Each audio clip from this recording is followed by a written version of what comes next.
সাথে শেয়ার করতে চাই যে এই কারণে যে আয়নাঘরের গল্প আপনারা শুনেছেন, এক একজনের সাথে কিন্তু এক এক রকমের আচরণ করা হয়।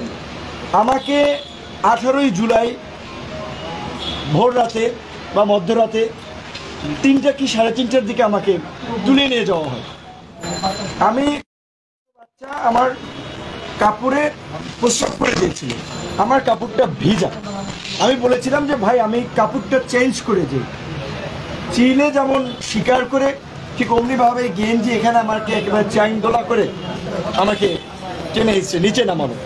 আমার বাচ্চা প্রস্রাব করা কাপড়টা পর্যন্ত আমাকে চেঞ্জ করতে দিল, আমার পায়ের জুতাটা পর্যন্ত আমাকে নিতে দেয় নাই। কিন্তু গাড়িতে উঠেই এই জম টুপি বলে যেটা, কালো টুপি পরাইলো, হাই সাউন্ডে মিউজিক গাড়িতে, অর্থাৎ আশপাশের কোনো শব্দ টব্দ আমি শুনতে না পাই। তারপরে রাতেই নিয়ে গেল, নিয়েই চোখ মুখ বেঁধে জিজ্ঞাসাবাদ এবং সেই সাথে অমানবিক, মানে বলতে পারেন যে আপনার অমানবিক মারধর করে। এক পর্যায়ে আমার শরীরে কাঁপুনি চলে আসে, আমার মুখ দিয়ে লালা বের হয়ে যায়। তারপরে তারা ডাক্তার আনে। তাদের সিস্টেম কতটুকু মানে মানসিক নির্যাতন করার জন্য উন্নত সিস্টেম, এই নির্যাতন পরে তার ডাক্তার চোখ বাঁধা আমাকে ইনজেকশন দেয়। আমি ইনজেকশন দেয় কিসের ইনজেকশন? এটা কি ভালো না মন্দ, না এর সাথে কোনো জীবাণু ঢুকাই দিচ্ছে আমি তো জানি না। আমি চোখটা ছিলাম, সে খাপ করে আমার হাত ধরে ফেলছে। ওনারে কথা বলতে বলতে জিজ্ঞেস করলাম, উনি বলে আমাকে মাঝে মাঝেই এরকম আনে। তারপরে রাতে ঘুমিয়ে পড়ি, সকালবেলা খাবার দেয় অন্ধকার ঘরে। একটা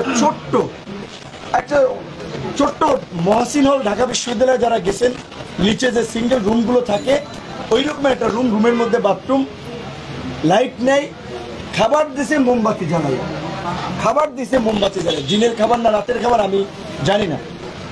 তারপর আবার জিজ্ঞাসাবাদের জন্য সকালবেলা খাওয়ার পরে নিয়ে গেল, পিছনে একটু সাউন্ড বন্ধ করা হলো।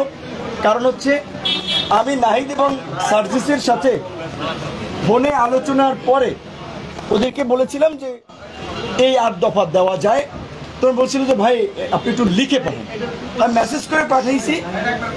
এইটা আমার একটা বড় অপরাধ ছিল যে আমি কেন 8 দফার মধ্যে ওবায়দুল কাদেরের পদত্যাগ, স্বরাষ্ট্রমন্ত্রীর পদত্যাগ, প্রধানমন্ত্রীকে ক্ষমা চাইতে হবে সেটা বললাম। এবং নাহিদ সার্জিসদের সাথে আসিফ সহ আসলে ছাত্র নেতৃবৃন্দের সাথে বৃহস্পতিবার দিনই আমাদের ভাই একটু দয়া করে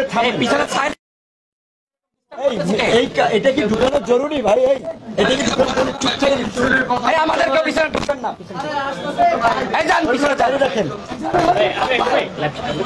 আমি ওদের সাথে আলোচনা করে আমরা বলেছিলাম যে বৃহস্পতিবার দিন যেভাবে সারা দেশে নির্বিচারে গুলি করে মানুষ হত্যা করা হচ্ছে, কাজে এখন সরকারের পতন ছাড়া আমাদেরও মুক্তি নাই, জাতিরও মুক্তি নেই। কাজে নির্বিচারে শান্তিপূর্ণ সমাবেশে নির্বিচারে গুলি চালিয়ে ঘাতক সরকারের পদত্যাগই এখন গণদাবি। এটা তো ওভার ফোনে আলোচনা করতেছিলাম, যেহেতু হোয়াটসঅ্যাপ বন্ধ, এই কনভারসেশনগুলো তাদের ছিল। বিশেষ করে আমাকে বেশি টর্চার করেছিল এবং ওই দিন নাহিদকেও নিয়ে এসেছিল। আমাকে চোখ খুলে দিয়ে নাহিদকে দেখছে যে কিন্তু নাহিদ দুইটারই ক্রসে দিয়ে দেবো।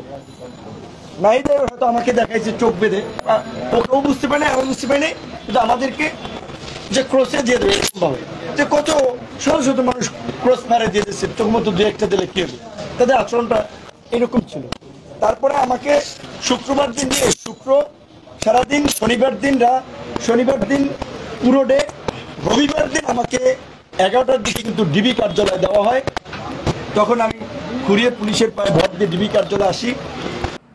ওখানে এডিসি অ্যাডমিন ছিল শাহিন শাহ, কতটা পাষণ্ড করে ঝুলাইয়া শরীরে পায়ে মারলো। কেন মারছে দেন? তাদের কিন্তু বেশিরভাগ ক্ষোভ হচ্ছে যে শালা তুই প্রধানমন্ত্রীকে নিয়ে কেন গালিগালাজ করিস, তুই আওয়ামী লীগের আমলে ভিপি হইছস, তুই সরকার উৎখাতের আন্দোলনে কেন তারেক রহমানের টাকায় তারেক রহমানের হয়ে তুই আন্দোলন করস। এই ল্যাঙ্গুয়েজ মানে প্রফেশনাল কোনো খুব জিজ্ঞাসাবাদ না, জিজ্ঞাসাবাদ যা করেছে। আবার একটা দেখেন, এই যে নাট্যকার ডিবি হারুন, আমি বলছি যে বাতের হোটেল ম্যানেজার, আমি বলছি যে তিনি নাট্যকার, দারুণ অভিনেতা, নাট্যকার ডিবি হারুন।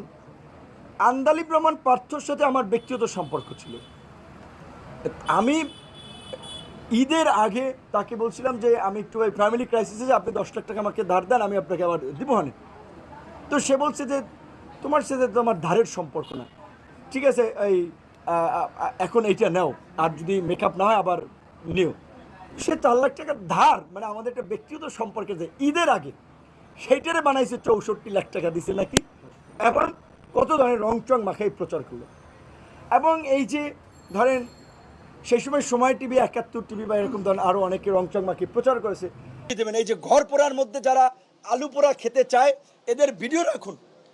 ইন্টারিম গভর্নমেন্ট হইলে বিচারের মুখোমুখি তাদের হতে হবে যারা লুটপাট করে। ভাবছে যে কি সরকার এরা গঠন করে বলাইছে যারা লুটপাট করছে, এমপি হয়ে গেছে, মাস্তান হয়ে গেছে, গুন্ডা হয়ে গেছে, এখনই মার্কেট দখল, আরেকজনের ফ্ল্যাট দখল, আরেকজনের টেলিভিশন চ্যানেল দখল, আরেক সাংবাদিককে মাইরা হাউস থেকে বের করে দেওয়া, এই নৈরাজ্য আমরা চাই না।